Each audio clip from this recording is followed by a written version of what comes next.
Story time audio ബുക്സിലേക്ക് എല്ലാവർക്കും സ്വാഗതം. CV Nirmala എഴുതിയ മറുതീരം തേടി.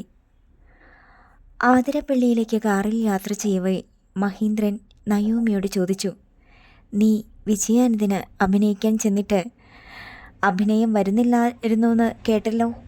അതിലെ പരിഹാസം തിരിച്ചറിഞ്ഞെങ്കിലും നയോമി അതിനെ മറ്റൊരു തരത്തിലുള്ള പരിഹാസം കൊണ്ട് നേരിട്ടു.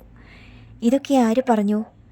ഞാൻ നല്ല സൂപ്പർ അഭിനയമായിരുന്നെന്ന വിജയാനന്ദ സർ പറഞ്ഞത്.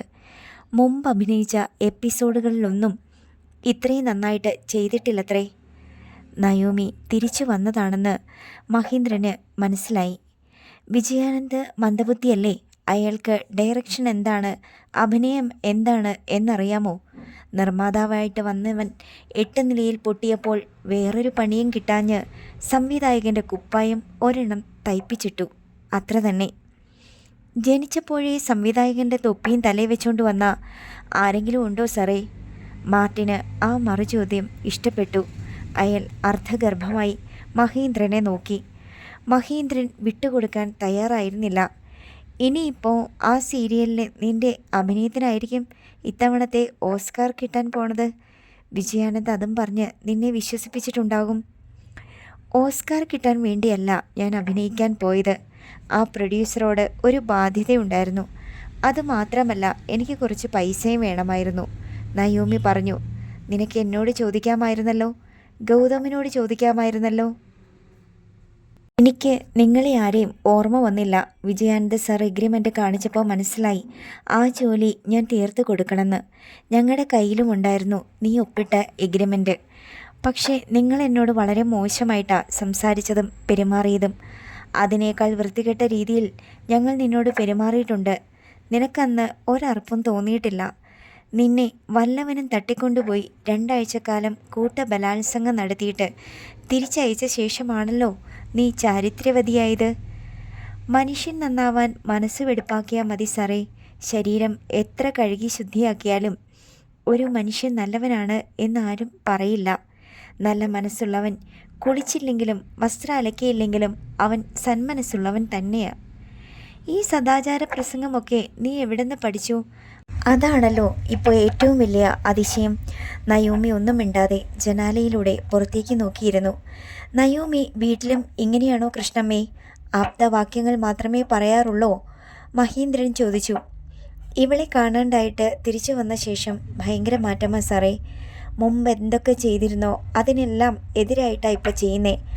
ആരോ കൈവശം കൊടുത്തിട്ടുണ്ട്, അല്ലെങ്കിൽ എന്തെങ്കിലും കൂടോത്രം. മഹീന്ദ്രൻ അത് കേട്ട് ചിരിച്ചു. ഒരു കൂടോത്രം ഇല്ല കൃഷ്ണമ്മേ, ഇതൊക്കെ ഇവളുടെ തന്ത്രമല്ലേ. ബോധമുള്ളവളായിട്ട് നിന്നാ ഇവൾക്ക് പലതും തുറന്നു പറയേണ്ടി വരും. ഇവളെ ആരോ തട്ടിക്കൊണ്ടു പോയത്, 16 ദിവസത്തോളം ഇവളെ അവരെന്ത് ചെയ്തു എന്നൊക്കെയുള്ള സംഗതികൾ വെളിച്ചത്ത് വരും. അതിവൾക്ക് ഭയങ്കര നാണക്കേടാകും. അതിൽ നിന്ന് രക്ഷപ്പെടാനുള്ള അടവല്ലേ ഈ ഓർമ്മക്കുറവൊക്കെ. നയോമി അതിനൊന്നും മറുപടി പറയാൻ പോയില്ല. വിജയാനന്ദിൻ്റെ ക്യാമറയ്ക്ക് മുമ്പിൽ നീ അഭിനയിക്കാൻ അറിയില്ലെന്ന മട്ടിൽ സീനുണ്ടാക്കിയതൊക്കെ ഞങ്ങൾ അറിഞ്ഞു. അയാളുടെ കയ്യിൽ പൈസ വാങ്ങിച്ചെടുത്തിട്ട് നടത്തിയ പ്രഹസനം ഐഡിയ കൊള്ളാമായിരുന്നു. പക്ഷേ വിജയാനന്ദിൻ്റെ മുന്നിൽ അത് ചീറ്റിപ്പോയി. അയാൾ ആരാ മോൻ? പാറക്കല്ല് പിഴിഞ്ഞ് വെള്ളം കുടിക്കുന്നവനാ. നയോമി നിശബ്ദയായി കേട്ടുകൊണ്ടിരുന്നു. അവൻ്റെ സീരിയൽ ഏത് ചാനലാണ് ടെലികാസ്റ്റ് ചെയ്യുന്നതെന്ന് എനിക്കൊന്ന് കാണണം. പൊളിക്കും ഞാൻ അവൻ്റെ സീരിയൽ. അവൻ്റെ റെക്കോർഡിങ്ങിന് മ്യൂസിക് ഡയറക്ടറെ കിട്ടാതെ ഓടി നടക്കുകയാണ്. ഇതിനകം തന്നെ അവൻ 3 പേരെ മാറ്റി, മ്യൂസിക് കൊള്ളില്ലെന്നും പറഞ്ഞ്. ആ 3 പേർക്കും മ്യൂസിക് ചെയ്യാൻ അറിയാഞ്ഞിട്ടല്ല അവൻ്റെ മ്യൂസിക് കുളമായത്. ഞാൻ അവരോട് പറഞ്ഞ് കുളമാക്കിച്ചതാ. അങ്ങനെ ഏതെങ്കിലും മ്യൂസിക് ഡയറക്ടർമാർ ചെയ്യുമോ? അവരുടെ ഗുഡ് വിൽ അല്ലേ നഷ്ടപ്പെടുന്നത്. മോശം മ്യൂസിക് ചെയ്യുന്നവരാണെന്ന് അറിഞ്ഞ പിന്നെ ആരെങ്കിലും വിളിക്കുമോ? എൻ്റെ അടുത്ത പടത്തിൻ്റെ മ്യൂസിക് കൊടുക്കാമെന്ന് പറഞ്ഞാൽ ഏത് മ്യൂസിക് ഡയറക്ടറും സമ്മതിക്കും. ഞാൻ പറയുന്ന പോലെ ചെയ്യും, മഹീന്ദ്രൻ വീറോടെ പറഞ്ഞു. സ്വന്തം ചോറിൽ മണ്ണ് വാരിയിടുന്നവനും എവിടെയെങ്കിലും തിരിച്ചടി കിട്ടാതിരിക്കുമോ സാറേ? ഉറപ്പായിട്ടും കിട്ടും. പക്ഷെ സാറ് മറ്റുള്ളവർക്ക് പാര പണിയുന്ന ആളാണെന്ന് ഞാൻ ഇതുവരെ വിചാരിച്ചിരുന്നില്ല. മറ്റുള്ളവരെ നശിപ്പിക്കണമെന്ന് എങ്ങനെ തോന്നുന്നു സാറേ? നിന്നെ അയാളുടെ സീരിയലിൽ അഭിനയിപ്പിക്കാൻ വിളിച്ചുകൊണ്ട് പോയപ്പോൾ അയാൾ എനിക്കാ പാര വെച്ചത്. അയാൾക്ക് വളരെ വ്യക്തമായിട്ട് അറിയാവുന്ന കാര്യമാണ്. സീരിയലിൽ അഭിനയിക്കുന്ന നടിയെ നായികയാക്കി സിനിമ ചെയ്താൽ ആ സിനിമയുടെയും ആ നടിയുടെയും ഇമേജിന് കോട്ടം തട്ടുമെന്ന്. അപ്പോൾ അയാൾ എന്താ ചെയ്തേ? എൻ്റെ ചോറിൽ മണ്ണ് വാരിയിടാൻ ശ്രമിച്ചു. ഞാനതിന് തിരിച്ചടിയും കൊടുത്തു. അതേ നാണയത്തിൽ തന്നെ. നയോമി പിന്നെ തർക്കിക്കാൻ നിന്നില്ല. അവർ തർക്കം നിർത്തണേ എന്ന് പ്രാർത്ഥിച്ചുകൊണ്ടിരിക്കുകയായിരുന്നു കൃഷ്ണമ്മ. കാർ ലൊക്കേഷനിലെത്തി. അധികം വൈകാതെ തന്നെ നയോമി മേക്കപ്പിട്ട് വേഷം മാറി ഒരുങ്ങി. മുമ്പ് ചെയ്ത ചില സീനുകളുടെ ക്ലാഷ് വർക്കാണ് ഇപ്പോൾ ചെയ്യുന്നത്. സീൻ അസോസിയേറ്റ്സ് ഡയറക്ടർ വായിച്ചു കേൾപ്പിക്കും. നോട്ട്സ് ഞാൻ പറഞ്ഞു തരും. ലെറ്റ് സ്റ്റാർട്ട്, മഹേന്ദ്രൻ പറഞ്ഞു. ഷോട്ട് എടുത്തു തുടങ്ങിയപ്പോൾ മുതൽ മഹേന്ദ്രൻ കുറ്റം പറച്ചിലും തുടങ്ങി. നയോമി എങ്ങനെ അഭിനയിച്ചിട്ടും ശരിയാകുന്നില്ല. ഇതെന്താ ഗോഷ്ടിയോ? ആനിമൽ പ്ലാനറ്റിലുള്ള ഫിലിം അല്ല ഇത്. അടുത്ത ഷോട്ടും ശരിയാകുന്നില്ല. ഇയാൾ വിജയാനന്ദിൻ്റെ സീരിയലിൽ സൂപ്പർ സ്റ്റാറായിട്ട് ചെയ്തിട്ടുണ്ടെന്ന് പറഞ്ഞത് ഇതാണോ? ആ മെഴുകു മോന്തയിൽ എന്തെങ്കിലും ഒരു റിയാക്ഷൻ താ. ക്രൂവിൻ്റെ എണ്ണ മുന്നിൽ വെച്ചാണ് ഈ പരിഹാസം. ഇത് പലതവണ ആവർത്തിച്ചപ്പോൾ നയോമി പ്രതികരിച്ചു. സാറിന് സംവിധാനം അറിയില്ലെങ്കിൽ അതിന് എന്നെയല്ല കുറ്റം പറയേണ്ടത്. സാർ എവിടെയെങ്കിലും പോയി അസിസ്റ്റൻ്റ് ഡയറക്ടറായിട്ട് നിന്ന് പഠിക്കണം. അഭിനയിക്കാൻ വരുന്നവരെ ഹരാസ് ചെയ്യുന്നത് അത്ര വലിയ മിടുക്കൊന്നുമല്ല. ഇതൊരു തരം മനോരോഗമാ. ഒന്നുകിൽ സാറ് പണി പഠിച്ചിട്ട് വന്ന് എന്നെ വിളിക്ക്, അതല്ലെങ്കിൽ സാറ് എവിടെയെങ്കിലും കിളയ്ക്കാൻ പോ. നയോമി ഒച്ചയെടുത്താണ് പറഞ്ഞത്. പറയുക മാത്രമല്ല, ചിത്രീകരണം നടക്കുന്നിടത്ത് നിന്ന് വിശ്രമിക്കാനുള്ള ഭാഗത്തേക്ക് പോരുകയും ചെയ്തു. അവൾ ഒരു കസേര എടുത്തിട്ട് അതിലിരുന്നു. ഫോണെടുത്ത് അഷ്ടമൂർത്തിയെ വിളിച്ച് വിവരം പറഞ്ഞു. മഹേന്ദ്രൻ ഓർക്കാപ്പുറത്ത് ചികിട്ടത്ത് അടി കിട്ടിയതുപോലെ സ്തംഭിച്ച് നിൽക്കുകയായിരുന്നു. അയാളുടെ സിനിമാ ജീവിതത്തിൽ ആണോ പെണ്ണോ ഒരാളും ഇത്ര രൂക്ഷമായി പ്രതികരിച്ചിട്ടില്ല. പാക്കപ്പ്. ഒറ്റ അലർച്ചയ്ക്ക് അന്നത്തെ ഷൂട്ടിംഗ് മതിയാക്കി അയാൾ ഹോട്ടലിലേക്ക് മടങ്ങി. അഭിനേതാക്കളിൽ ചിലർ നയോമിയുടെ അടുത്ത് വന്ന് സംസാരിച്ചു. നയോമി ആ പറഞ്ഞത് കടുത്തുപോയി. ഒരു ഡയറക്ടറോട് മലയാള സിനിമയിലെ ആരും ഇന്നേ വരെ അങ്ങനെയൊന്നും സംസാരിച്ചിട്ടില്ല. മഹേന്ദ്രൻ സർ എന്നോട് എങ്ങനെയാ പെരുമാറിയതെന്ന് സംസാരിച്ചതെന്നും നിങ്ങളൊക്കെ കണ്ടതല്ലേ.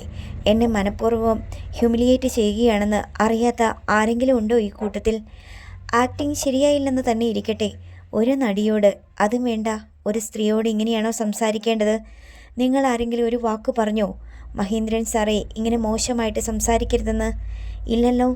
എന്നോട് ഒരു അതിക്രമം കാണിച്ചപ്പോൾ മിണ്ടാതെ നിന്ന നിങ്ങൾക്ക് ഇപ്പോൾ ന്യായം പറയാൻ എന്ത് അവകാശം? കൂടുതലൊന്നും പറയാൻ നിൽക്കാതെ ഷൂട്ടിംഗ് മുടങ്ങിയ ദുഃഖത്തിൽ അവരെല്ലാം പ്രൊഡക്ഷൻ വക വാഹനങ്ങളിൽ താമസ സ്ഥലത്തേക്ക് മടങ്ങി. നയോമി പ്രൊഡക്ഷൻ കൺട്രോളറെ സമീപിച്ച് ചോദിച്ചു, ഞാൻ എന്താ ചെയ്യേണ്ടത്? വീട്ടിൽ പോണോ അതോ ഇവിടെ നിൽക്കണോ? വീട്ടിൽ പോകാൻ ആരെങ്കിലും പറഞ്ഞോ? ഇല്ലല്ലോ. ഇന്ന് പാക്കപ്പ് പറഞ്ഞു എന്ന് വെച്ച് നാളെ ഷൂട്ടിംഗ് ഇല്ല എന്നല്ല അതിനർത്ഥം. ആരെങ്കിലും എന്തെങ്കിലും ഒന്ന് പറയണ്ടേ? ഞാൻ പറഞ്ഞല്ലോ, നാളെയും ഷൂട്ടിംഗ് ഉണ്ട്. നിങ്ങൾക്ക് ഹോട്ടലിൽ റൂം പറഞ്ഞിട്ടുണ്ട്. പ്രൊഡക്ഷൻ്റെ വണ്ടി വന്നാൽ ഉടനെ പോകാം. ശരി, ഞാൻ വെയിറ്റ് ചെയ്യാം. ലൈറ്റ് ബോയ്സിനെ വരെ ഹോട്ടലിൽ കൊണ്ടുവിട്ട ശേഷം ഏറ്റവും ഒടുവിൽ എനിക്കുള്ള വണ്ടി വിട്ടാൽ മതി. നാളെയും ചിലപ്പോൾ ആദ്യ ഷൂട്ടിന് തന്നെ പാക്കപ്പ് പറയേണ്ടി വരും എന്നുള്ളത് മറക്കണ്ട. മാഡത്തിൻ്റെ കുഴപ്പം കൊണ്ടല്ലേ ഇന്ന് ഡയറക്ടർ അത്രയും ചോദിച്ചതും പാക്കപ്പ് പറഞ്ഞതും? എൻ്റെ കുഴപ്പം കൊണ്ടല്ല, അദ്ദേഹത്തിൻ്റെ അഹങ്കാരം കൊണ്ട്. ഒരു ദിവസം ഷൂട്ടിംഗ് മുടങ്ങിയ ലക്ഷങ്ങളല്ലേ നഷ്ടം. വല്ലവൻ്റെയും പൈസ പോയ ഡയറക്ടർ സാറിനെന്താ? സൂപ്പർ സ്റ്റാർ മമ്മൂട്ടി പോലും മഹേന്ദ്രൻ സാറിനോട് ഇത്ര ധിക്കാരത്തിൽ സംസാരിച്ചിട്ടില്ല. മമ്മൂട്ടിയെ ബഹുമാനിക്കുമ്പോൾ ആ ബഹുമാനം തിരിച്ചും കിട്ടും. നയോമിയെ അപമാനിക്കുമ്പോഴും അങ്ങനെ തന്നെ അപമാനമേ തിരിച്ചു കിട്ടൂ. മാഡം നാളെ ഈ രംഗത്ത് വളർന്നു വരേണ്ട നായികയല്ലേ. ഇതിപ്പം ഇന്ന് തന്നെ ഫിലിം ഇൻഡസ്ട്രി മുഴുവൻ പരക്കും. ആരെങ്കിലും മാഡത്തിനെ ഇനി സിനിമയ്ക്ക് വിളിക്കുമോ? സിനിമക്കാരെല്ലാം ഒറ്റക്കെട്ടാ, അത് മറക്കണ്ട. എനിക്ക് സിനിമയിൽ അഭിനയിക്കണമെന്ന് ഒരു നിർബന്ധവുമില്ല. നയോമി നിന്നെ ഈ സിനിമയിൽ നിന്ന് കട്ട് ചെയ്തിരിക്കുന്നുവെന്ന് പറഞ്ഞ ആ നിമിഷം സന്തോഷത്തോടെ ഞാൻ ഇവിടുന്ന് പോകും. പ്രൊഡക്ഷൻ കൺട്രോളർ സുനിൽ കളമശ്ശേരി ഒരു നിമിഷം വാക്കുമുട്ടി നിന്നു. അയാൾ കൃഷ്ണമ്മയെ സമീപിച്ച് ചോദിച്ചു, ഇവൾക്കെന്താ ബോധമില്ലേ? മഹേന്ദ്രൻ സാറിൻ്റെ അടുത്ത് പിണങ്ങിയ പിന്നെ ഇവൾക്ക് സിനിമയിൽ ലൈഫുണ്ടോ? ഇവളെ കിഡ്നാപ്പ് ചെയ്ത് കൊണ്ടുപോയിട്ട് തിരിച്ചു വന്നപ്പം മുതൽക്ക് ആകെ തലതിരിഞ്ഞാണല്ലോ. ഇതെന്താ ഇങ്ങനെ? ഇവൾക്ക് സിനിമ വേണ്ടേ? എനിക്ക് അറിഞ്ഞുകൂടാ. മഹേന്ദ്രൻ സാറിനോട് പറഞ്ഞ വർത്തമാനം കേട്ടിട്ട് എൻ്റെ തല മരവിച്ചു പോയി. മഹേന്ദ്രൻ സാറാണെങ്കിൽ ഈഗോയും ജാടയും കണ്ടുപിടിച്ചയാളാ. അദ്ദേഹത്തിൻ്റെ അടുത്ത് അതിനേക്കാൾ വലിയ തലക്കനവുമായിട്ട് ചെന്നാൽ സമ്മതിച്ചു തരുമോ? പ്രൊഡക്ഷൻ കൺട്രോളർ കുറേ സമയം അവിടെ തങ്ങി നിന്ന ശേഷം ഇപ്പോൾ വരാം എന്ന് പറഞ്ഞൊരു കാറിൽ കയറിപ്പോയി.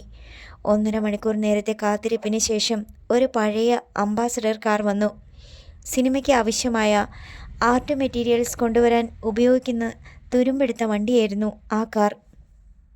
ഇത് മനഃപൂർവ്വം അപമാനിക്കാൻ വേണ്ടിയാ. നയോമി അതിൻ്റെ റെക്സിൻ കീറിപ്പൊളിഞ്ഞ സീറ്റിൽ കയറിയിരുന്ന് പിറുപിറുത്തു. ഹോട്ടലിൽ കൊണ്ടുപോയി നയോമിയെയും കൃഷ്ണമ്മയെയും ഇറക്കിയ ശേഷം ആ കാർ തിരികെ പോയി. ഹോട്ടലിൻ്റെ ഒരു മൂലയ്ക്കുള്ള സാധാരണ ഡബിൾ റൂമിലേക്ക് പ്രൊഡക്ഷൻ പോയി അവരെ കൂട്ടിക്കൊണ്ടുപോയി. ഒറ്റപ്പെട്ട റൂം, AC ഇല്ല, TV ഇല്ല, ഫോണില്ല. ഇത് എക്സ്ട്രാ നടികൾക്കുള്ള റൂമാണ്. നയോമി കൃഷ്ണമ്മയോട് പറഞ്ഞു. നീ തന്നെയാണ് എല്ലാം വരുത്തി വെച്ചെങ്കിൽ അത് മാറ്റാനും എനിക്കറിയാം. നയോമി പകൽ മുഴുവൻ കിടന്നുറങ്ങി. രാത്രി 8 മണിയോടെ ബാത്റൂമിൽ കയറി കുളിച്ചു. തിരിച്ചിറങ്ങി വന്നപ്പോൾ മുറിയിൽ മഹേന്ദ്രൻ, മാർട്ടിൻ എന്നിവരും നയോമിക്ക് പരിചയമില്ലാത്ത 2 പേരും ഇരിക്കുന്നത് കണ്ടു. വാതിൽ അടച്ചിരിക്കുന്നു. നയോമി കൃഷ്ണമ്മയെ നോക്കി. മുറിയിൽ എങ്ങുമില്ല. തൻ്റെ മൊബൈൽ ഫോണിനായി മുറിയിൽ കണ്ണോടിച്ചു. അതും കാണാനില്ല. നയോമി തൻ്റെ മുറിയിലുണ്ടായിരുന്നവരെല്ലാം നോക്കിയിട്ട് തിരിച്ച് ബാത്റൂമിലേക്ക് കയറി അതിൻ്റെ വാതിലടച്ച് ബോൾട്ടിട്ടു. ഈ നടപടി മഹീന്ദ്രനോ മാർട്ടിനോ പ്രതീക്ഷിച്ചതല്ല. നയോമി എന്തെങ്കിലും എടുക്കാനോ മറ്റോ കയറിയതാണെന്ന് കരുതി അവർ അല്പസമയം കാത്തു. അതിനുശേഷം മഹീന്ദ്രൻ എഴുന്നേറ്റ് വന്ന് ബാത്റൂമിൻ്റെ വാതിലിൽ തട്ടി വിളിച്ചു. നയോമി. എന്താ സാറേ? നീ എന്താ ബാത്റൂമിനകത്ത് കയറി ഇരിക്കുകയാണോ? സാറ് കണ്ടില്ലായിരുന്നോ ഞാൻ അകത്തോട്ട് കയറുന്നത്? ഞങ്ങൾ നിന്നോട് സംസാരിക്കാൻ വേണ്ടി വന്നതാ. അതിനൊരു മര്യാദയില്ലേ? മുൻകൂട്ടി വിവരം പറയണം. എന്നിട്ട് റൂമിന് പുറത്ത് വെയിറ്റ് ചെയ്യണം. അകത്തോട്ട് കടന്നു വന്നോട്ടെ എന്ന് ചോദിക്കണം. സമ്മതം കിട്ടിയാൽ മാത്രമേ ഒരു ലേഡി ആർട്ടിസ്റ്റ് താമസിക്കുന്ന റൂമിലേക്ക് കടന്നു വരാവൂ. ഞാൻ ഈ പറഞ്ഞതിൽ ഏതെങ്കിലും ഒരു മര്യാദ നിങ്ങൾ പാലിച്ചോ? ഇല്ലല്ലോ. നിന്നോട് ഞങ്ങൾക്ക് സംസാരിക്കണമെങ്കിൽ നിൻ്റെ അനുവാദം മുൻകൂട്ടി വാങ്ങണോ? ഈ റൂം നിൻ്റെയല്ല, പ്രൊഡക്ഷനാ ഇതിൻ്റെ റെൻറ്റ് കൊടുക്കുന്നത്. അപ്പോൾ പ്രൊഡക്ഷൻ്റെ ഭാഗമായി ഞങ്ങൾക്ക് ഇവിടെ വരാനും ഈ പ്രൊഡക്ഷൻ്റെ ആർട്ടിസ്റ്റായ നിന്നോട് സംസാരിക്കാനും മുൻകൂർ അനുമതിയൊന്നും വേണ്ട. നിങ്ങൾ റൂമിനാ വാടക കൊടുക്കുന്നത്, എൻ്റെ പ്രൈവസിക്കല്ല. ലൊക്കേഷനിൽ നിന്ന് ഞാൻ റൂമിലെത്തിക്കഴിഞ്ഞാൽ ഇതെൻ്റെ റൂമാ. ഈ റൂമും കൂടി ചേർത്താണ് ഞാൻ ശമ്പളം വാങ്ങുന്നത്. ഇവിടുന്ന് തിരിച്ച് ലൊക്കേഷനിലേക്ക് പോകുന്നത് വരെ ഇവിടെ എന്നെ കാണാൻ ആരൊക്കെ വരണം ആരൊക്കെ വരരുത് എന്ന് നിശ്ചയിക്കുന്നത് ഞാനാ, നിങ്ങളല്ല. ഒരൊറ്റ ചവിട്ടിനില്ലല്ലോടി ഈ വാതിൽ. നീ ആരോടാ കളിക്കുന്നേ? ഇന്നലെ വരെ ഞാൻ വിരൽ ഞൊടിക്കുന്നിടത്ത് വന്ന് പട്ടിയെപ്പോലെ വാലാട്ടിക്കൊണ്ടിരുന്നവളല്ലേ നീ? മഹീന്ദ്രൻ കലിപൂണ്ട് ഒച്ചയെടുത്തു. അത് ഇന്നലെ, നയോമി അക്ഷോഭ്യയായി പറഞ്ഞു. ഇന്ന് ഞാൻ വിരൽ ഞൊടിക്കുന്നിടത്ത് വന്ന് നിങ്ങൾ നിൽക്കണം. എന്നെക്കൊണ്ട് ആവശ്യമുണ്ടെങ്കിൽ, ഇല്ലെങ്കിൽ വിട്ടേക്കണം. എടി, നീ എന്ത് കണ്ടിട്ടാ ഈ അഹങ്കരിക്കുന്നേ? വിജയാനന്ദിൻ്റെ മുഴുപ്പ് കണ്ടിട്ടോ? മഹീന്ദ്രൻ വേണ്ടെന്ന് വിചാരിച്ച നീ ഒരു സിനിമയിലും അഭിനയിക്കില്ല. നിന്റെ ഒരു സീരിയലും പുറത്തു വരില്ല. നിനക്ക് ജീവിച്ചിരിക്കാൻ കൂടി ബുദ്ധിമുട്ടാവും. സാറ് വേണ്ടെന്ന് വിചാരിച്ചോ? എനിക്ക് സിനിമയും സീരിയലും ഒന്നും വേണ്ട. സാറിന് ചെയ്യാൻ പറ്റുന്ന പോലൊക്കെ ചെയ്യ്. നയോമി ഒട്ടും വിട്ടുകൊടുത്തില്ല. മഹീന്ദ്രൻ കുപിതനായി ബാത്റൂം ഡോറിൽ ആഞ്ഞിടിച്ചുകൊണ്ട് ചീറി. നിന്റെ തുണ്ടുപടമുണ്ട് ഞങ്ങളുടെ കയ്യിൽ. ആ വിവരം നിനക്കറിയോ? ഫേസ്ബുക്കിലോ വാട്സപ്പിലോ പോസ്റ്റ് ചെയ്ത എന്ന് ചാവുന്നോ ആ ദിവസം വരെ നീ കിടന്ന് നാറും. സാറ് പോസ്റ്റ് ചെയ്യണം, എനിക്ക് ഒന്ന് കാണാമല്ലോ. ഞാനതെല്ലാം മറന്നുപോയി. അത് മഹീന്ദ്രൻ പ്രതീക്ഷിച്ചതല്ല. അയാൾ തിരികെ ചെന്ന് മാർട്ടിനോട് പറഞ്ഞു. എന്തു പറഞ്ഞിട്ടും അവൾക്കൊരു കൂസരമില്ല. ആ വാതിലങ്ങ് ചവിട്ടി പൊളിക്കട്ടെ. കാക്കനാട് ലാലപ്പൻ ചോദിച്ചു. ശിശുപാലൻ്റെ അംഗരക്ഷകനാണ് ലാലപ്പൻ. അതൊക്കെ പിന്നീട് പ്രശ്നമായെങ്കിലോ? മിനിറ്റ് വെച്ച് വേറെ ഫൈബർ ഡോറ് കൊണ്ടുവന്ന് ഫിറ്റ് ചെയ്തു തരും സാറേ. എനിക്ക് ആ ബാത്റൂമിൽ ഇരിക്കുന്നവളുടെ വർത്തമാനം കേട്ടിട്ട് പെരുത്ത് കയറുന്നു. ധൃതി പിടിക്കാതെ നമുക്ക് എന്തെങ്കിലും ചെയ്യാം. വിട്ടുകൊടുത്താൽ സംഗതി തൻ്റെ നിയന്ത്രണം വിട്ടുപോകുമെന്ന് മഹേന്ദ്രനറിയാം. ചെറുത്തു നിൽക്കുന്ന പെണ്ണ് വീറുള്ള പുരുഷൻ്റെ അഭിമാന പ്രശ്നമാണ്. മഹേന്ദ്രൻ വീണ്ടും ബാത്റൂമിൻ്റെ മുന്നിലെത്തി. നയോമി, ഇത് തുറക്ക്. നമുക്ക് സമാധാനമായിട്ട് സംസാരിക്കാം. സമാധാനമായിട്ട് സംസാരിക്കണമെങ്കിൽ ആദ്യം എൻ്റെ മുത്തശ്ശിയെ ഈ മുറിയിലോട്ട് വിളിച്ചു വരുത്തണം. എൻ്റെ ഫോൺ എൻ്റെ കയ്യിൽ വെച്ച് തരണം. നയോമി ദേഷ്യത്തിലാണ് പറഞ്ഞത്. അത് കേട്ടതും ലാലപ്പൻ ചാടി എഴുന്നേറ്റു. ബാത്റൂമിൻ്റെ ഫൈബർ ഡോറിൽ ഒരു ചവിട്ട് കൊടുത്തു. അതപ്പോൾ തന്നെ കുറ്റി പറഞ്ഞ് മറുവശത്തെ ഭിത്തിയിൽ ചെന്നിടിച്ച് വാതിലിനപ്പുറം നിന്ന നയോമിയുടെ നെറ്റിയിൽ ചെന്നിടിച്ചു. നയോമി പിന്നോട്ട് വീച്ചു പോയി.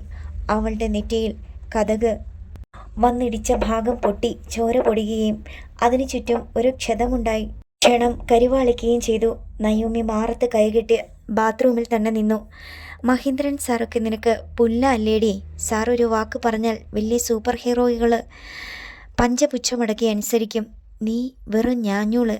വാലി പൊക്കി പേടിപ്പിക്കാൻ നോക്കുന്നു. ലാലപ്പൻ ചീറി. നീ ആരാണെന്ന് എനിക്കറിയില്ല. നിനക്ക് കിട്ടേണ്ടത് അധികം താമസിയാതെ കിട്ടും. ഇങ്ങോട്ട് ഇറങ്ങി നില്ലടി കഴിവരുടെ മോളെ.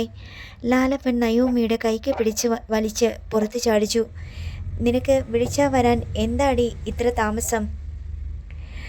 അഭിനയിച്ചു കൊടുക്കാമെന്ന് പറഞ്ഞ് ശമ്പളവും അതിൻ്റെ 10 ഇരട്ടിയും വാങ്ങിച്ച് കാര്യം കണ്ടിട്ട് നീ ഇപ്പം ആളറിയാത്ത പോലെ അഹങ്കരിക്കുന്നോ? ഇവിടെ വേണ്ട നിന്റെ വിളച്ചിൽ, വേറെ സ്ഥലം നോക്ക്. ലാലപ്പൻ നയോമിയുടെ താടി കീഴെ കുത്തിപ്പിടിച്ച് മുഖമിട്ടുലച്ചു. മഹേന്ദ്രൻ സാറിൻ്റെ അടുത്ത് നീ എന്താടി പറഞ്ഞത്? കിളയ്ക്കാൻ പോകാനോ? മഹേന്ദ്രൻ സാറ് കുറേ ഉഴുതു മറിച്ചതല്ലേടി നിന്റെ ഈ ശരീരം. എന്നിട്ടല്ലേ നിനക്ക് സിനിമയിൽ അവസരം തന്നത്. ഇനി എവിടെയാ കിളയ്ക്കേണ്ടത്? നീയൊന്ന് തൊട്ട് കാണിച്ചതാ കിളയ്ക്കാം. അയാൾ നയോമിയുടെ താടി കീഴിൽ നിന്ന് പിടിവിട്ടു. നയോമി, നിന്നോട് വഴക്ക് പിടിക്കാൻ വന്നതല്ല ഞങ്ങൾ, സമാധാനത്തിൽ സംസാരിക്കാൻ വേണ്ടിയാ. അതെനിക്കിപ്പോൾ ശരിക്കും മനസ്സിലായി.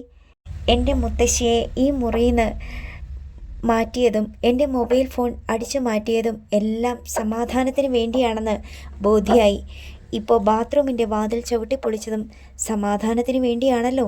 ആ സമാധാനത്തിൻ്റെ പ്രതിഫലം അധികം വൈകാതെ എത്തും. നയോമി വീറോടെ പറഞ്ഞു. നയോമി, ഇതുവരെ കഴിഞ്ഞതൊക്കെ പോട്ടെ. ഇവിടെ വെച്ച് നമുക്കൊരു ധാരണയിലെത്താം. ഒരു 10 മിനിറ്റും കൂടി കഴിഞ്ഞോട്ടെ. ഏതായാലും ഇത്രയും ആയില്ലേ? 10 മിനിറ്റ് കഴിഞ്ഞ് നീ ഞങ്ങളെ ഒലത്തുവോ? ലാലപ്പൻ നായി കുരയ്ക്കും പോലെ അവളുടെ നേർക്ക് ആക്രോശിച്ചു.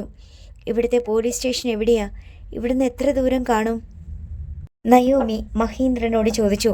ഓ, നീ ഓലപ്പാമ്പ് കാട്ടി വരട്ടാൻ നോക്കുവാണോ? ലാലപ്പൻ ചോദിച്ചു. 3ാം ക്ലാസ്സിൽ പഠിച്ച കാലത്ത് പോലീസ് ഞങ്ങൾക്ക് പുല്ലാണി എന്ന് ഉറക്കെ വിളിച്ച് പറഞ്ഞ് നടന്നവനാ ഞാൻ. അതിനുശേഷം ലാലപ്പൻ ഒരുപാട് വളർന്നു. പക്ഷേ പോലീസ് ഇപ്പോഴും പഴയ പുല്ല് തന്നെയാ. ആണോ? പക്ഷെ എന്നെപ്പോലുള്ള സ്ത്രീകൾക്ക് പോലീസ് എന്ന് പറയുന്നത് വലിയ പ്രൊട്ടക്ഷനാ. നിന്നെപ്പോലത്തെ പട്ടികൾ തെരുവ് തോറും അലഞ്ഞു നടക്കുന്ന നാടല്ലേ ഇത്. പോലീസും കൂടി ഇല്ലെങ്കിൽ നീയൊക്കെ എന്തെല്ലാം ചെയ്തു കൂട്ടും. കഴുത്തിന് കുത്തിപ്പിടിച്ച് നയോമിയുടെ ചെകിട്ടത്തൊന്ന് പൊട്ടിക്കാൻ കൈ ധരിക്കുന്നുണ്ടായിരുന്നു ലാലപ്പന്. ലാലപ്പ, വേണ്ട. നീ ഇവളെ കൈവച്ചാലും ഞാൻ കൈവച്ചാലും ഉത്തരം പറയേണ്ടത് ഞാൻ തന്നെയല്ലേ? സാറിനെ ഓർത്ത് ഞാൻ ക്ഷമിക്കുന്നു. നീ ക്ഷമിക്കണ്ട. നിനക്ക് ക്ഷമിക്കാനുള്ള അവസരം തന്നിട്ടില്ല ഞാൻ. അത് ഞാൻ തരാം. നയോമി പൊരുതാൻ ഉറച്ചു പറഞ്ഞു.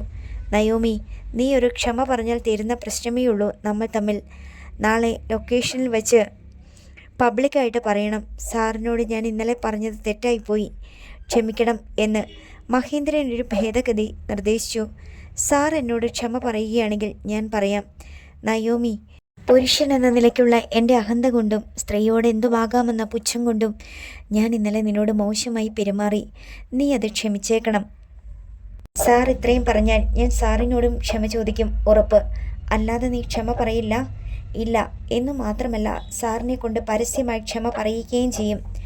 മഹേന്ദ്രൻ സാറേ, ഇവളോട് സംസാരിക്കുകയല്ല വേണ്ടത്. ആദ്യം ഇവളുടെ പല്ലടിച്ച് കൊഴിക്കണം. ലാലപ്പൻ പറഞ്ഞു.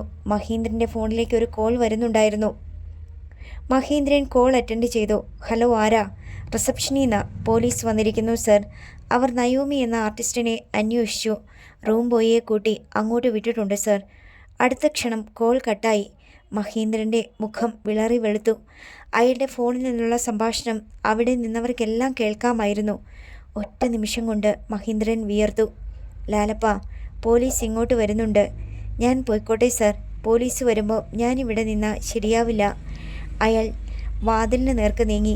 അപ്പോഴേക്കും പോലീസ് റൂമിന് മുമ്പിൽ എത്തിക്കഴിഞ്ഞിരുന്നു. വാതിൽ തുറന്നെങ്കിലും ലാലപ്പിന് പുറത്തേക്കിറങ്ങാൻ കഴിഞ്ഞില്ല. ഇതാണോ ആർട്ടിസ്റ്റ് നയോമിയുടെ room? Sub inspector Anoop Kurian ലാലപ്പനോട് ചോദിച്ചു. ആ അതെ, ലാലപ്പൻ മറുപടി പറഞ്ഞ് മുറിക്കുള്ളിലേക്ക് പിൻവാങ്ങി. പോലീസ് റൂമിനുള്ളിലേക്ക് കടന്നു. ആർട്ടിസ്റ്റ് നയോമി ഉണ്ടോ ഇവിടെ? നിങ്ങളാണോ അത്? ഇൻസ്പെക്ടർ തിരക്കി. അതെ സർ, ഞാനാണ്. നയോമി മറുപടി നൽകി. സർ, ഇവരെല്ലാം കൂടി എൻ്റെ റൂമിൽ അതിക്രമിച്ച് കയറിയതാണ്. ഞാൻ രക്ഷയ്ക്ക് വേണ്ടി ബാത്റൂമിൽ കയറിയപ്പോൾ ഇവർ അതിൻ്റെ വാതിൽ ചവിട്ടിപ്പൊളിച്ചു. സർ, നോക്കണം. നയോമി ഇൻസ്പെക്ടർക്ക് പൊളിഞ്ഞ വാതിലും തൻ്റെ മുഖത്തെ പരിക്കും കാണിച്ചു കൊടുത്തു. പോലീസ് ചോദിക്കുമ്പോൾ സത്യം പറയുകയല്ലാതെ മാർട്ടിനും ഹരീന്ദ്രനും ലാലപ്പനും നിവൃത്തി ഉണ്ടായിരുന്നില്ല. നയോമി ഒരു വിട്ടുവീഴ്ചയ്ക്കും തയ്യാറില്ലായിരുന്നു. ഇന്ന് അഭിനയിക്കാൻ വേണ്ടി ലൊക്കേഷനിൽ എത്തിയതു മുതൽ എന്നെ ഹരാസ് ചെയ്യുകയായിരുന്നു മഹേന്ദ്രൻ സാറും ക്യാമറാമാനും കൂട്ടാളികളുമെല്ലാം. ഇവിടെ എനിക്കൊരു എക്സ്ട്രാ ആർട്ടിസ്റ്റിനുള്ള റൂമാണ് തന്നത്. AC ഇല്ല, TV ഇല്ല, നല്ലൊരു കട്ടിൽ പോലുമില്ല. ഞാൻ ഈ സിനിമയിലെ ഹീറോയിൻ ആണെന്നാ ഇവർ പറയുന്നേ. സാർ, മറ്റുള്ളവർക്ക് കിട്ടിയ റൂമുകളൊന്ന് നോക്കണം, അപ്പോൾ മനസ്സിലാകും. നിങ്ങൾക്ക് പ്രൊഡ്യൂസർ അറേഞ്ച് ചെയ്ത് തരുന്ന റൂമിലേ താമസിക്കാൻ പറ്റൂ, സബ് ഇൻസ്പെക്ടർ പറഞ്ഞു. അതിന് ഞാൻ പരാതി പറഞ്ഞില്ല. പക്ഷേ റൂമിൽ കയറി വന്ന അതിക്രമം കാണിച്ചാൽ എനിക്കത് സഹിക്കാൻ പറ്റില്ല. ഒന്നാമത് ഞാനൊരു ആക്രമണത്തിന് വിധേയയായവളാണ്. ഞാൻ കേസെടുക്കണമെന്നാണോ നയോമി പറയുന്നേ? അതെനിക്കറിഞ്ഞുകൂടാ. സാറിൻ്റെ ഡ്യൂട്ടി ചെയ്യണം. നാളെ സാറിനൊരു പ്രശ്നം ഉണ്ടാവരുത്. ആരെങ്കിലും നിങ്ങളെ കയ്യേറ്റം ചെയ്തോ? ഇൻസ്പെക്ടർ വീണ്ടും ചോദിച്ചു. എന്നെ പുറത്തിറങ്ങാൻ അനുവദിക്കാതെ മുറിയിലിട്ടടച്ച് വാതിലും ചവിട്ടി പൊളിച്ചിട്ട് കയ്യേറ്റം ചെയ്തോന്ന് ചോദിച്ചാൽ എനിക്കതിന് മറുപടിയൊന്നും പറയാനില്ല സർ. നയോമി ധാർമ്മിക രോഷം പൂണ്ടു. ഇത് നിങ്ങൾ ഒരേ ഫിലിമിൽ വർക്ക് ചെയ്യുന്നവർ തമ്മിലുള്ള പ്രശ്നമാണല്ലോ. കോംപ്രമൈസ് ചെയ്യാൻ ഉദ്ദേശമുണ്ടോ എന്നറിയാൻ വേണ്ടി ചോദിച്ചതാ. എനിക്ക് കോംപ്രമൈസ് ചെയ്യേണ്ട ഒരു കാര്യവുമില്ല. എന്നോട് നീചമായിട്ടാണ് പെരുമാറിയത്. അവരോട് ഞാനെന്തിനും ക്ഷമിക്കണം? പോലീസ് വന്നില്ലെങ്കിൽ അവരെന്നെ എന്തൊക്കെ ചെയ്തേനെ എന്നറിയില്ല. അതിനു വേണ്ടിയാണ് വാതിൽ ചവിട്ടി പൊളിച്ചത്. അപ്പോൾ ഞാൻ കേസെടുക്കുകയാണ്. എന്തൊക്കെയാണ് ഇവിടെ നടന്നത്? കയ്യേറ്റം, അസഭ്യം പറിച്ചിൽ, വാതിൽ ചവിട്ടി പൊളിക്കൽ, വധശ്രമം കൂടി ചേർത്തു സർ. ഇവരെന്നോട് അതും ചെയ്തേനെ. പോലീസ് FIR തയ്യാറാക്കിക്കൊണ്ടിരുന്നപ്പോൾ മഹീന്ദ്രൻ ഇടപെട്ടു. സർ, ഈ പറഞ്ഞതൊന്നും ഇവിടെ സംഭവിച്ചിട്ടില്ല. ഒരു സത്യം പറയാം. നയോമിക്ക് നേരെ നടന്നതെന്ന് പറയുന്നത് എന്തെങ്കിലും ഗൂഢാലോചനയോ ആക്രമണ സംഭവമോ അല്ല. ഒരു പ്രതിഷേധ പ്രകടനം മാത്രമാണ്. നയോമി സെറ്റിൽ വെച്ച് എന്നോട് വളരെ മോശമായി പെരുമാറി. അപ്പോൾ തന്നെ ഞാൻ ഷൂട്ടിംഗ് നിർത്തി പാക്കപ്പ് പറഞ്ഞു പോന്നു. ഫിലിം ഡയറക്ടർ എന്ന് വെച്ചാൽ ഈ ഒരു ഫീൽഡിൽ ഒരു ടീം ക്യാപ്റ്റന് തുല്യമാണ്. ഒരു ആർട്ടിസ്റ്റ് ഡയറക്ടർ പറയുന്നതനുസരിക്കാൻ ബാധ്യസ്ഥയാണ്. അതിനെ ഹരാസിംഗ് എന്ന് പറയുന്നത് ശരിയല്ല. അതിന് പകരം ഈ നയോമി എന്ന ആർട്ടിസ്റ്റ് എന്നെ അപമാനിക്കാനാണ് ശ്രമിച്ചത്. അപ്പോൾ തന്നെ ഞാൻ ഷൂട്ടിംഗ് നിർത്തിവെച്ചു. കോടിക്കണക്കിന് രൂപ മുടക്കിയുള്ള ബിസിനസ്സായത്. ഒരു ദിവസം ഷൂട്ടിംഗ് മുടങ്ങിയ ലക്ഷക്കണക്കിന് രൂപയാണ് നഷ്ടം. ആര് സഹിക്കും ഈ നഷ്ടം? ഇവിടെ ആ ചോദ്യത്തിന് പ്രസക്തിയില്ല മിസ്റ്റർ മഹീന്ദ്രൻ. ഈ സ്ത്രീയുടെ പരാതിയാണ് മുഖ്യം, പ്രതിയുടെ ന്യായീകരണമല്ല. അമ്മയെ ചവിട്ടിക്കൊന്നവനും ന്യായീകരണങ്ങൾ പലതും പറയാനുണ്ടാകും. കുറ്റകൃത്യം നടന്നോ ഇല്ലയോ എന്ന് മാത്രം നോക്കിയാൽ മതി ഞങ്ങൾ പോലീസുകാർക്ക്. കുറ്റകൃത്യം നടന്നിട്ടില്ല, മഹീന്ദ്രൻ വാദിച്ചു. നിങ്ങൾ ഈ ലേഡി ആർട്ടിസ്റ്റിൻ്റെ അനുവാദത്തോടെയാണോ ഈ മുറിയിൽ കടന്നത്? ഞങ്ങൾ ഇവിടെ വരുമ്പോൾ ഇവളുടെ അമ്മൂമ്മ റൂമിലുണ്ടായിരുന്നു. അവരോട് ചോദിച്ചിട്ടാണ് ഞങ്ങൾ മുറിയിൽ കടന്നത്. ഈ റൂം ആരുടെ താമസത്തിന് വിട്ടുകൊടുത്തിരിക്കുന്നതാണ്? ആർട്ടിസ്റ്റിൻ്റെ അമ്മൂമ്മയ്ക്കാണോ അതോ ആർട്ടിസ്റ്റിനോ? രണ്ടുപേർക്കും. ആരാണ് നിങ്ങൾക്ക് വേണ്ടി ജോലി ചെയ്യുന്നത്? അമ്മൂമ്മയാണോ അല്ല നയോമിയാണ്? അപ്പോൾ നയോമിക്ക് വിട്ടുകൊടുത്ത മുറി അമ്മൂമ്മയോ അപ്പൂപ്പനെയോ കൂടെ വരുന്നത് അവരുടെ ഇഷ്ടമല്ലേ? നിങ്ങൾ പറഞ്ഞിട്ടല്ലല്ലോ. അല്ല, മഹീന്ദ്രൻ സമ്മതിച്ചു. അപ്പോൾ വെറുതെ തർക്കിക്കരുത് മിസ്റ്റർ മഹീന്ദ്രൻ. പോലീസ് നിങ്ങളുടെ ആർഗ്യുമെൻ്റ് കേൾക്കാൻ വന്നതല്ല. വെറുതെ പൊള്ളത്തരം പറഞ്ഞാൽ അടി വാങ്ങിക്കും. നിങ്ങൾ ആരായാലും ശരി, പറയുന്ന വാദത്തിൽ കഴമ്പുണ്ടായിരിക്കണം. അമ്മൂമ്മയുടെ അനുവാദം വാങ്ങി അകത്ത് കടന്ന നിങ്ങൾ അമ്മൂമ്മയെ എങ്ങോട്ട് മാറ്റിയതല്ല. അവർ മറ്റേതോ ആർട്ടിസ്റ്റിനെ കണ്ട് സംസാരിക്കാൻ പോയിരിക്കുകയാണ്, മഹീന്ദ്രൻ പറഞ്ഞു. അതും സമ്മതിച്ചു. ഒരു സ്ത്രീ ബാത്റൂമിൽ കയറിയിരിക്കുമ്പോൾ വാതിൽ ചവിട്ടി പൊളിച്ചത് എന്തിനാണ്? SI മഹീന്ദ്രനോട് ചോദിച്ചു. മഹീന്ദ്രൻ എന്തെങ്കിലും പറയുന്നതിനു മുമ്പേ അടി പൊട്ടുന്ന ഒച്ച കേട്ടു. SIയും മഹീന്ദ്രനും ഞെട്ടി തലതിരിച്ചു നോക്കി. ലാലപ്പൻ്റെ ചെകിട്ടത്തായിരുന്നു അടി. നയോമിയുടെ കൈ തരിച്ചുപോയി. അവൾ 4-5 തവണ കൈ കുടഞ്ഞു. സാറേ, ഇയാളാണ് വാതിൽ ചവിട്ടി പൊളിച്ചത്. നയോമി SIയോട് പറഞ്ഞു. അയാളെ എന്തിനാ അടിച്ചത്? SI ചോദിച്ചു. അടിച്ചതല്ല സാറേ, ചൂണ്ടിക്കാണിച്ച് തന്നതാ. എൻ്റെ കഴുത്തിൽ കുത്തിപ്പിടിച്ച് ഭിത്തിയോട് ചേർത്ത് വെച്ച് ഞെരിച്ചത് ഇവനാ. സാറിവനെ അടിക്കുമായിരിക്കും, പക്ഷേ അത് ചോദ്യം ചെയ്യലിൻ്റെ ഭാഗമായിട്ടുള്ള അടിയാ. സാറിന് ഇവനോട് വിരോധമുണ്ടായിട്ടല്ലല്ലോ. പക്ഷേ ഞാൻ അടിച്ചത് വിരോധമുണ്ടായിട്ടാ. പെണ്ണുങ്ങളുടെ കഴുത്തിന് കുത്തിപ്പിടിക്കാൻ ഇവൻ എന്തൊരു ധൈര്യം! കഴുത്തിന് പിടിക്കുമ്പോൾ ഇവൻ്റെ കൈമുട്ട് എവിടെയാ അമർത്തുന്നതെന്ന് സാറിനറിയാമോ? ഏത് പെണ്ണാണെങ്കിലും അടിച്ചു പോകും സാറേ, നയോമി കലി കൊണ്ട് പറഞ്ഞു. SI കാക്കനാട് ലാലപ്പനെ കസ്റ്റഡിയിലെടുക്കാൻ തൻ്റെ സഹപ്രവർത്തകർക്ക് നിർദ്ദേശം നൽകി. മാർട്ടിനെയും മഹീന്ദ്രനെയും കസ്റ്റഡിയിലെടുത്തില്ലെങ്കിലും തൻ്റെ കൂടെ പോലീസ് സ്റ്റേഷൻ വരെ വരണമെന്ന് 2 പേരോട് നിർദ്ദേശിച്ചു. ഇത് കേസാക്കണോ നയോമി? മഹീന്ദ്രൻ പോലീസിൻ്റെ മുൻപിൽ വെച്ച് തന്നെ ചോദിച്ചു. നിങ്ങൾ എന്നോട് കാണിച്ച അതിക്രമത്തിന് നടപടി വേണ്ടേ? അല്ലെങ്കിൽ നാളെ മറ്റൊരു നടിയുടെ നേർക്കും നിങ്ങളിത് ആവർത്തിക്കും. ടീം ക്യാപ്റ്റൻ എന്ന് സാർ മുമ്പേ സ്വയം വിശേഷിപ്പിച്ചല്ലോ. സ്വന്തം ടീമിലുള്ളവരെ പ്രകോപിപ്പിച്ച് കൂടെ നിർത്തി അവരിലെ മാക്സിമം പൊട്ടൻഷ്യൽ കണ്ടെത്തി ഊറ്റിക്കൊടുക്കുന്നവനാണ് ടീം ക്യാപ്റ്റൻ. അല്ലാതെ ടീം അംഗങ്ങളെ അപമാനിച്ച് നിലത്ത് ചവിട്ടി തേക്കുന്നവനല്ല. നിങ്ങൾ പുരുഷ സംവിധായകർക്ക് ഒരു ഹുങ്കുണ്ട്. സംവിധായകൻ്റെ തൊപ്പിയെടുത്ത് തലയിലോട്ട് വെച്ച് കഴിഞ്ഞാൽ പിന്നെ ആരോടും എന്ത് ആകാമെന്ന്, പ്രത്യേകിച്ച് സ്ത്രീകളോട്. നയോമി കോംപ്രമൈസിനില്ലെന്ന് അതോടെ മഹീന്ദ്രനു ഉറപ്പായി. എൻ്റെ മുത്തശ്ശിയെ ഇവർ ഭയപ്പെടുത്തി എവിടേക്കോ മാറ്റിയിരിക്കുക.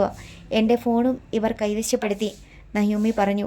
നയോമിയുടെ ഫോൺ ലാലപ്പൻ്റെ ജീൻസ് പോക്കറ്റിൽ നിന്ന് പിടിച്ചെടുത്ത് നയോമിക്ക് തിരികെ കൊടുത്തു.